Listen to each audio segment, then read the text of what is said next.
नमस्कार। प्रदेश उत्तर प्रदेश देख रहे हैं आप, आपके साथ मैं हूं खुशबू पांडे। संभल में हालात भले ही धीरे धीरे स्थिर हो रही हो, पर यूपी की राजनीति में संभल अभी भी सुलग रहा है। दरअसल सीएम योगी के एक बयान ने यूपी की राजनीति में भूचाल ला दिया है। उन्होंने कहा है कि 500 साल पहले बाबर के आदमी ने अयोध्या कुंभ में जो किया था, संभल में भी वही हुआ है और बांग्लादेश में भी वही हो रहा है। तीनों का जो स्वभाव है और डीएनए एक ही है। अब सीएम योगी आदित्यनाथ के इस बयान के बाद विपक्ष की ओर से तमाम तरह की प्रतिक्रियाएं सामने आ रही हैं। अखिलेश यादव ने तो यहां तक कह दिया है कि अपने आप को संत कहने वाले लोग ऐसी बातें नहीं किया करते। जहां तक बात डीएनए की है, तो खुद सीएम योगी का भी अपना डीएनए चेक करवाना चाहिए। मुख्यमंत्री योगी के इस बयान के बाद अब सवाल उठता है कि संभल, बांग्लादेश और 500 साल पहले अयोध्या में हुई घटना को एक साथ जोड़कर सीएम योगी आखिर किसकी ओर इशारा कर रहे हैं। दुश्मन बगल के देश में किस प्रकार का कृत्य कर रहे हैं, याद रखना। किसी को अगर गलतफहमी हो, 500 वर्ष पहले बाबर के एक सिपह सालार ने जो काम अयोध्या में किया था, जो काम संभल में किया था, और जो काम आज बांग्लादेश के अंदर हो रहा है, तीनों की प्रकृति, तीनों का डीएनए एक जैसा है। गलतफहमी में मत रहना। अगर कोई ये मानता है कि वो बांग्लादेश में हो रहा है, तो यहां भी बांटने वाले तत्व उनके लिए बेट बन करके खड़े हो रखे हैं, पहले से खड़े हैं। वे समाज के सामाजिक ताने बाने को छिन्न भिन्न कर रहे हैं, सामाजिक एकता को तोड़ करके, आपको बांट करके। मुझे नहीं पता कि मुख्यमंत्री जी कितना साइंस जानते हैं, मुख्यमंत्री जी ने कितनी बायोलॉजी पढ़ी है, मैं नहीं जानता हूं। लेकिन मैं उनसे एक बार निवेदन करना चाहता हूं कि बार बार वो डीएनए की बात कर रहे हैं, डीएनए की बात न किया करें। मैं आपके माध्यम से और बड़ी जिम्मेदारी से कह रहा हूं मैं कि वो डीएनए की बात न करें। और अगर डीएनए की बात करते हैं तो मैं भी अपना डीएनए और हम सब लोग अपना डीएनए चेक कराना चाहते हैं। और मुख्यमंत्री जी, आप भी अपना डीएनए चेक करा दो। मैं भी चेक कराना चाहता हूं अपना डीएनए, और मुख्यमंत्री जी आप भी अपना डीएनए चेक करा दो। इसलिए मेरा निवेदन है कि डीएनए की बात मुख्यमंत्री जी को शोभा नहीं देती है। एक संत होकर के, योगी होकर के और भगवा पहनने के बाद उन्हें इस तरह की भाषा और इस तरह डीएनए की बात नहीं करनी चाहिए। उत्तर प्रदेश के मुख्यमंत्री आदरणीय योगी आदित्यनाथ जी, बांग्लादेश के हिंदुओं की उनको बहुत चिंता है। मुख्यमंत्री जी, हम आपसे एक ईमानदारी से बात पूछते हैं कि अगर इंडिया अलायंस की देश में सरकार होती तो बांग्लादेश के हिंदुओं को जिस तरह से उनके ऊपर अटैक बढ़ा हुआ है, पूरे देश में भारतीय जनता पार्टी क्या कर रही होती? आपने पूरा देश जला के फूंक दिया। देखिए, जिनसे उत्तर प्रदेश की कानून व्यवस्था नहीं संभल रही है, बहराइच के बाद संभल में हिंसा हो जाती है, रोज हत्या, लूट, बलात्कार, चैन स्नैचिंग हो रही है। कानून व्यवस्था से जनता का ध्यान कैसे हटाया जाए, इसलिए मुख्यमंत्री जी वो संभल के हिंदुस्तानियों की तुलना बांग्लादेश से कर रहे हैं, उनके डीएनए से कर रहे हैं। जनता समझदार है, जनता जानती है कि यही भारतीय जनता पार्टी है। जब किसान आंदोलन कर रहा था तो किसानों को भी खालिस्तानी, पाकिस्तानी, आतंकवादी कहने का काम किया था। तो भारतीय जनता पार्टी कानून व्यवस्था से, अपनी विफलताओं से जनता का ध्यान बांटना चाहती है, लेकिन ये जनता है, ये सब जानती है। तो इसी पर चर्चा करने के लिए आज हमारे साथ खास मेहमान मौजूद हैं। प्रमोद मिश्रा है बीजेपी के प्रवक्ता, धर्मेंद्र कुमार सिंह है सपा के प्रवक्ता, अनिल शर्मा जी हैं कांग्रेस के वरिष्ठ प्रवक्ता हैं, और लखनऊ से तौकीर किदवाई हमारे सहयोगी हमारे साथ जुड़ रहे हैं। आप सभी का बहुत स्वागत। और स्वागत के साथ सवाल प्रमोद मिश्रा जी आपसे। प्रमोद मिश्रा जी, जब संभल में पूरी तरह से जांच पड़ताल चल रही है, अभी संभल सुलग रहा था, लेकिन इस तरह से मुख्यमंत्री का एक बयान आना, 500 साल पहले बाबर से जोड़कर अभी को देखना, ये बयान जो है वो कितना शुभनीय है? जी नमस्ते खुशबू जी। जी, मेरी आवाज आ रही है? बिल्कुल आ रही है सर। नमस्कार सभी को। संभल में जो घटना हुई, उसके पीछे जो षड्यंत्रकारी हैं, उनका चेहरा तो अब उजागर हो रहा है और वो किसी से छुपा नहीं है। जो लोग लिप्त थे उत्तर प्रदेश के यशस्वी मुख्यमंत्री ने अपने बयान में यही कहा है कि जितने भी उपद्रवी हैं उनको छोड़ा नहीं जाएगा जी। और उन्होंने ये कहा कि समाज के सौहार्द को बनाए रखने के लिए वृहद सामाजिक एकता की आवश्यकता है। जब जब समाज खंडित हुआ है तब तक उपद्रवियों ने और इस तरह के तत्वों ने सामाजिक एकता और अखंडता को ठेस पहुंचाने का अपना जो षड्यंत्र, उनकी षड्यंत्रकारी योजना थी, उसमें वो कामयाब हुई। 500 वर्ष पूर्व क्या हुआ, जो हुआ वो इतिहास सभी के सामने है, सब सर्वविदित है। उसमें जोड़ करके देखने की ऐसी बड़ी आवश्यकता ही नहीं है, वो स्पष्ट है, सबके सामने है। वो क्या किया था बाबर के सेनापतियों ने अयोध्या में, क्या किया था बाबर के सेनापति अब्बास खां शेरवानी ने संभल में, और अब्बास खां शेरवानी ने स्वयं लिखा है, मुबारिश खां ने जो किया था उसके बारे में उसने लिखा कि कितने मंदिर तोड़ डाले गए संभल में। तो उन्होंने अपनी और यही पड़ोस के देश में हो नहीं रहा है, ये सबके सामने है। ये इन्होंने कभी भी उनके पक्ष में जो निर्दोष लोग मारे जा रहे हैं बांग्लादेश में, जिन हिंदुओं का कत्लेआम हो रहा है, मिलाकर के जांच तो चल रही है, और सूबे के मुखिया हो और सूबे की मुखिया के इस तरह का बयान अभी तो बहुत ही संवेदनशील मुद्दा है। एकता की बात तो जहां तक आप बता रहे वहां तो ठीक है, लेकिन 500 साल से बाबर से जोड़ना, सूबे के मुखिया का एक प्रशासनिक कर्तव्य है। सूबे के मुखिया का यह कर्तव्य है कि सामाजिक एकता, अखंडता और सामाजिक सौहार्द वो हमेशा बना रहे। और इसीलिए वो कह रहे हैं कि ये जो राजनीतिक पर्यटन पर निकलने वाले लोग हैं, जो सेलेक्टिवली बोलते हैं जी, इनसे बचने की आवश्यकता है। अभी सपा के प्रवक्ता बोल रहे थे ना, जनता है ये सब जानती है, जनता देख रही है और जनता स्पष्ट उसको सब कुछ दिखाई पड़ रहा है कि कौन मौन है। हिंदू धार्मिक संगठनों पर हमला हो रहे हैं लगातार। कभी आपने इनके कोई बयान देखे सुने? कभी बांग्लादेश में जिस तरह से नरसंहार हो रहा है, और तो और छोड़ दीजिए, आरजी कर में कभी गए? ये बहराइच की अभी वो बात कर रहे थे, गोपाल मिश्रा हत्याकांड में कभी ये इन्होंने कोई संवेदना दिखाई? वहां पर जाने का कभी कोई प्रयास किया? जी, कभी नहीं। विशुद्ध राजनीतिक ठीक है एजेंडा चला रहे हैं। धर्मेंद्र जी, आपके पास आते हुए प्रमोद मिश्रा जी ये कह रहे हैं कि जो सूबे के मुख्यमंत्री का जो बयान निकल कर के आया है वो एकता का संदेश दे रहे थे, वो उनका कुछ बांटने काटने वाली बात रही नहीं है। इस पर जो आपके सपा के जो प्रमुख हैं वो तो डीएनए का क्या जिक्र करने लगते हैं, कुछ समझ में नहीं आता है। खुशबू जी बिल्कुल ठीक कह रहे हैं। भारतीय जनता पार्टी के साथी एक्चुअली अपनी पार्टी की नीति और रीत नहीं समझ पा रहे हैं। योगी आदित्यनाथ जी ठीक कह रहे हैं, जो नफरत पैदा करने वाले होते हैं चाहे जिस कालखंड में हो, सबका डीएनए एक होता है। और देखेंगे तो भारतीय जनता पार्टी का वही डीएनए निकलेगा जो पहले नफरत पैदा करने वाले विभिन्न कालखंडों में लोग हुए हैं, जो समाज को तोड़े, राष्ट्र को तोड़े हैं, नुकसान पहुंचाए संपत्तियों को, वही आज भारतीय जनता पार्टी कर रही। अरे बांग्लादेश का भारतीय जनता पार्टी के साथी बड़ा जोर जोर नाम ले रहे थे।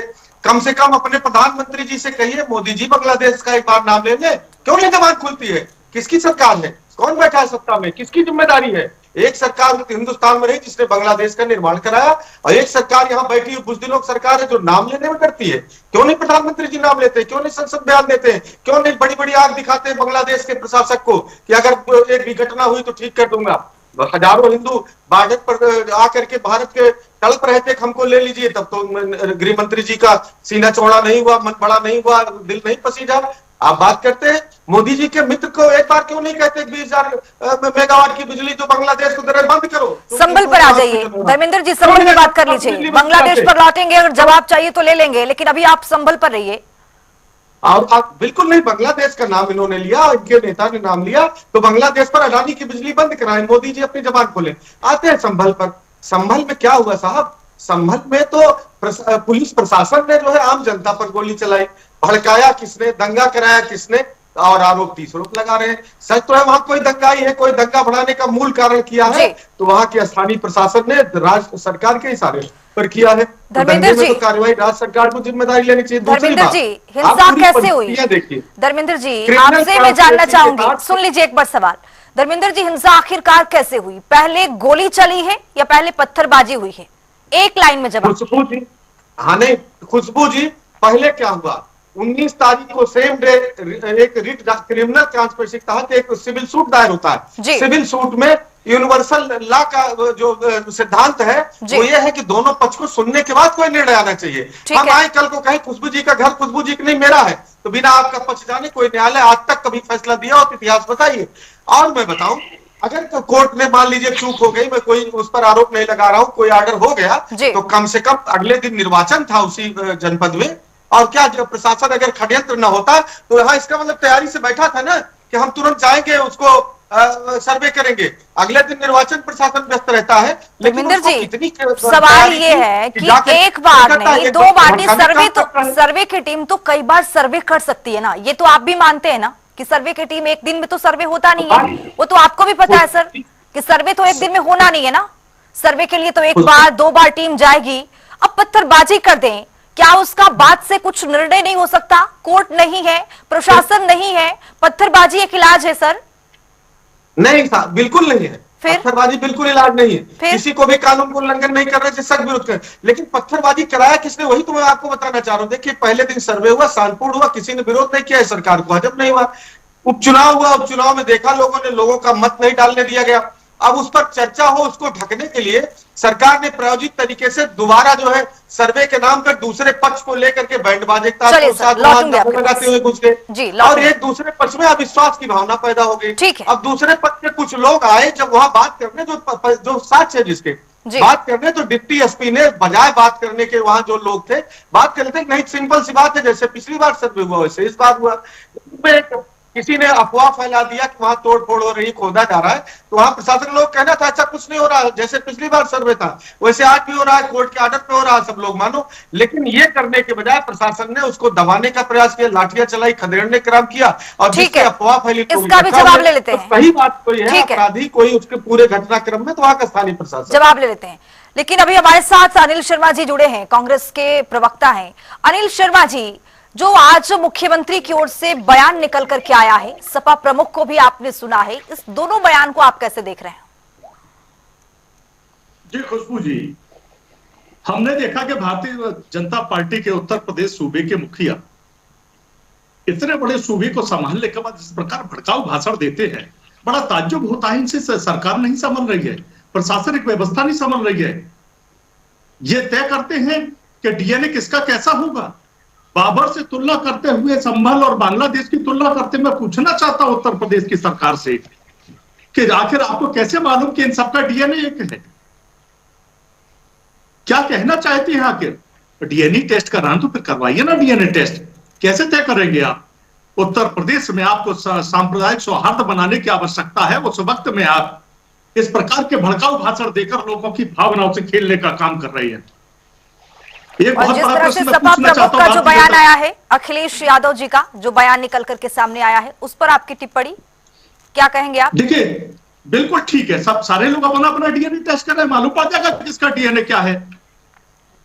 इनको डीएनए के बारे में जानना। तो मैं दूसरी बात पूछना चाहता हूं, आपके उत्तर प्रदेश के आगरा जनपद में बीजेपी के जो वर्तमान में राज्य मंत्री का दर्जा प्राप्त है, वो व्यक्ति घर वापसी कराते हैं और बांग्लादेशी घुसपैठियों की बाकायदा आगरा में हवन कराकर, देवरी रोड एक जगह, वहां हवन कराते हैं और हवन कराकर उनकी घर वापसी कराते हैं। और तत्कालीन समय पर वो केवल कार्यकर्ता हुआ करते थे बीजेपी के, उन्हें तमगा मिला, राज्य मंत्री का दर्जा प्राप्त मिला उसके बाद। और वही उन्हीं लोगों के खिलाफ उनके आगरा के विधायक जो वर्तमान में कैबिनेट मंत्री है उत्तर प्रदेश सरकार में, और वो कहते हैं एसएसपी से जाकर, जब आगरा कमिश्नरेट नहीं हुआ करता था, बोले ये बांग्लादेशी घुसपैठिए हैं, इनको अरेस्ट करिए, इनके खिलाफ कानूनी कार्रवाई करिए। भाई ये तय करना बीजेपी का काम है कि कौन बांग्लादेशी घुसपैठी है और कौन किसकी घर वापसी हो रही है। इसका मतलब कहीं ना कहीं झोलझाल है। ये तय बीजेपी को करना पड़ेगा, बताना पड़ेगा देश की जनता, प्रदेश की जनता को कि अगर ये बांग्लादेशी घुसपैठी है तो घर वापसी किसकी, और घर वापसी अगर करा रहे तो बांग्लादेशी घुसपैठी कैसे हुए। कहीं ना कहीं झोलझाल है, ये बीजेपी की साजिश है, बीजेपी की चाल है। तौकीर हमारे साथ जुड़े हैं, हमारे सहयोगी। तौकीर, सवाल ले लीजिए। देखिए सबसे बड़ी बात यह है कि संभल का एक विधानसभा, संभल जो लोकसभा है उसी में कुंदरकी विधानसभा आती है। कुछ समय पहले वहां पर चुनाव हुआ है और कुंदरकी में सबसे बड़ी जीत 1 लाख से ज्यादा वोटर से भारतीय जनता पार्टी ने वहां पर दर्ज की। 65% आबादी वहां पर मुस्लिम समुदाय की है, यानी कि एक बड़े तबके ने भारतीय जनता पार्टी के प्रत्याशी को वोट किया है और इसी संभल के क्षेत्र के लोगों ने भारतीय जनता पार्टी के कैंडिडेट पर मोहर लगाई है। ऐसे में इस तरह के बयान क्या, क्योंकि देखिए सियासत में बयानबाजी का मतलब वोट बैंक होता है, चाहे वो पक्ष करे या विपक्ष करे, चाहे वो संविधान की बात हो या कटेंगे बटेंगे जैसा मामला हो, ये सभी बयानबाजी वोट बैंक के लिए की जाती है ताकि चुनाव में सब बयानों का फायदा मिलता है। फिलहाल अब जब कुंदरकी के लोगों ने भारतीय जनता पार्टी के प्रत्याशी को चुना और एक लंबे समय बाद समाजवादी पार्टी की सेंधमारी हुई है, वहां पर एक तरीके से भारतीय जनता पार्टी ने की है और एक बड़ी जीत दर्ज की है। यही कुछ समय पहले जब लोकसभा का चुनाव हुआ था तब वहां पर भारतीय जनता पार्टी को बड़ी हार उत्तर प्रदेश में देखने को मिली थी और उसके बाद अब राजनीतिक जो नजरिया है वो धीरे धीरे बदल रहा है। फिलहाल उसके बाद हरियाणा चुनाव हो चुका है, महाराष्ट्र का चुनाव हो चुका है जहां पर भारतीय जनता पार्टी ने जीती, जम्मू कश्मीर और झारखंड ये कांग्रेस ने जीती, यहां पर यानी कि विपक्ष के जो नेता थे वो जीते। फिलहाल ये जो बयानबाजी हो रही है, अगर इनका डीएनए तलाशा जाएगा तो क्या ये भारतीय जनता पार्टी के साथ रहेंगे, यानी कि जो कुंदरकी के लोग हैं वो संभल के लोग हैं, अगर इनके डीएनए को तलाशा जाना है तो कैसे आगे वो जो कहा जा रहा है एक है तो सेफ है प्रधानमंत्री की तरफ से, फिर ये vote bank Bharatiya Janata party के साथ आखिर कैसे जुड़ेगा, ये भारतीय जनता पार्टी के प्रवक्ता से मेरा सवाल है। लगातार इस तरह के बयान, पहले जो नारा था भारतीय जनता पार्टी का सबका साथ सबका विकास, तो उस नारे को क्या अब दरकिनार करके कटेंगे बटेंगे या फिर एक है तो सेफ है जैसे बयान पर राजनीति होनी है, या पुराने नारे पर भारतीय जनता पार्टी अटल रहेगी? जो मुस्लिम समुदाय अब भारतीय जनता पार्टी के साथ जुड़ रहा है, क्या आपको नहीं लगता कि इस तरह के बयान से वो आपसे छिटकेगा और आने वाले समय में इसका नुकसान भी हो सकता है? क्योंकि 2022 के चुनाव में भी करीब मुस्लिम का 8% वोट भारतीय जनता पार्टी को मिला था, तो इस तरह के बयान क्या उस वोटर्स को आपसे दूर कर रहा है? ये सवाल मेरा भारतीय जनता पार्टी के प्रवक्ता से है। जी प्रमोद मिश्रा जी। जी, तो सबसे पहले तौकीर भाई की बात जो आपके संवाददाता हैं उनके प्रश्न का जवाब दे देते हैं। जी, तौकीर भाई ने अपने वक्तव्य में कहा कि वोट बैंक। तौकीर भाई विश्वास कीजिए, भारतीय जनता पार्टी शुरू से अपने अभ्युदय से और अभी तक जब हम लगातार बार बार निरंतर प्रदेशों में और देश में हमें बृहद जनादेश प्राप्त हो रहा है, हमने वोट बैंक के लिए काम नहीं किया। सबका साथ सबका विकास जो आप कहते हैं, हम यही कहते हैं कि सबका साथ सबका विकास, सबका विश्वास और सबका प्रयास, इस आधार पर लोग निरंतर हमें अपने कसौटी पर पर कस रहे हैं और हम उस पर खरे उतरते हैं, इसलिए उनका विश्वास प्राप्त होता है। वोट बैंक पे काम करने वालों लोगों का ही यही है राजनीतिक डीएनए। इसी की जांच कीजिए। आपको याद होगा, मिले मुलायम काशी राम हवा में उड़ गए जय श्री राम लगाने वाले प्रवक्ता भी बैठे हैं उस दल के। आपको याद होगा 4000 से ज्यादा राम सेवकों पर, कार सेवकों पर गोली चलवा देने वाले लोग, उनके लिए वोट बैंक महत्वपूर्ण था। जी, हमारे लिए वोट बैंक का नहीं, आस्था का विषय है। और राष्ट्र माता को गौरव तक प्रतिस्थापित करना हमारे लिए राष्ट्रीय गौरव का विषय है। हमने कब हमने एक मिनट कांग्रेस के प्रवक्ता को कहिए कि उनके बीच में मैंने नहीं बोला है, इसलिए वो हस्तक्षेप न करें। उनका बारी आएगी तो वो बोल लेंगे। अनिल शर्मा जी, आपके अनिल शर्मा जी बोल लेने दीजिए, फिर आप बोल लीजिएगा। आपकी बारी आएगी, वो बताएंगी खुशबू जी, जब आपको बोलना होगा आप अपने क्रम में बोल लीजिएगा। अभी कम से कम हमको यहाँ पर तो न दबाएं।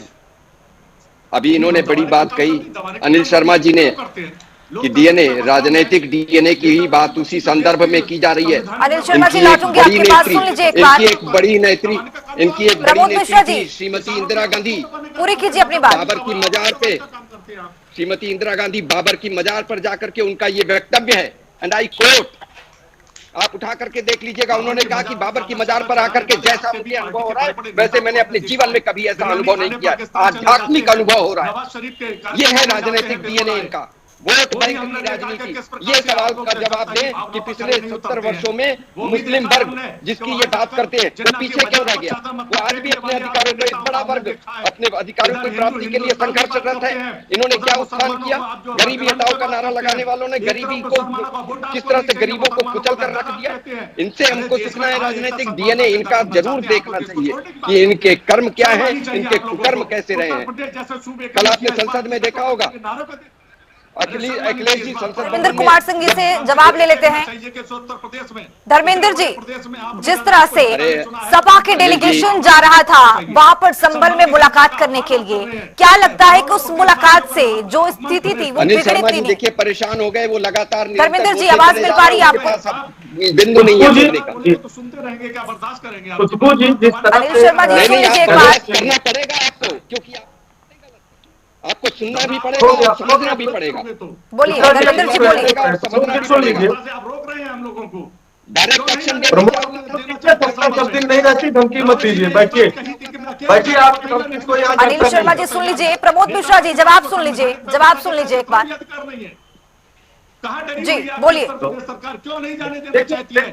समय की बेहद कमी है सर, प्लीज सुन लीजिए। पर्दे खुल जाए, कलई खुलने का डर है बीजेपी की सरकार। अनिल शर्मा जी, कलई तो आपकी खुलेगी, प्रमोद मिश्रा जी, कलई आपकी खुल रही इस है। तरह से कर्नाटक में आप समझौता करते हैं अडानी के ऊपर और अडानी का बिल्ला लगा के घूमते हैं।